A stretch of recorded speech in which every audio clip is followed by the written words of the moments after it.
বহুল প্রতীক্ষিত মুহূর্তটি অবশেষে চলে এসেছে। দীর্ঘ ৯ বছরের সম্পর্কের পর প্রেমিকা জর্জিনা রদ্রিগেজকে বিয়ের প্রস্তাব দিয়েছেন পর্তুগিজ ফুটবল তারকা ক্রিস্টিয়ানো রোনালদো।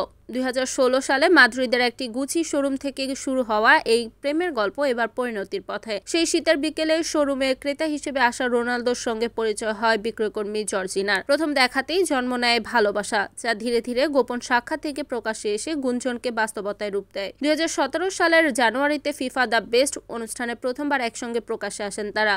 একই বছরে নভেম্বরে জন্ম নেয় তাদের প্রথম কন্যা সন্তান আলানা মার্তিনা। এরপর ২০২২ সালে আবারও বাবা মা হন কন্যা বেলা এসমেরলাদার জন্মের মাধ্যমে। তবে যমজ সন্তানের একজন ছেলে জন্মের সময় মারা যায়। সবসময় রোনালদোর সুখ দুঃখে সঙ্গী হয়েছিলেন জর্জিনা। পাশাপাশি ফ্যাশন ও বিনোদন জগতে নিজের জায়গা করে নিয়েছেন তিনি। তবে এত বছর পরেও বিয়ে না হওয়ায় ভক্তদের মধ্যে ছিল আক্ষেপ।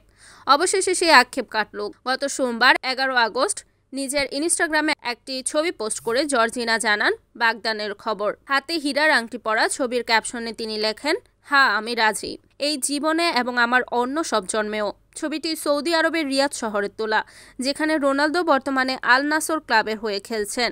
এখন সবার অপেক্ষা কবে আনুষ্ঠানিকভাবে বিয়ের বন্ধনে আবদ্ধ হবেন ফুটবল জগতের এই তারকা জুটি। নিঃসন্দেহে তাদের বিয়ে হবে স্মরণীয় এক আয়োজন।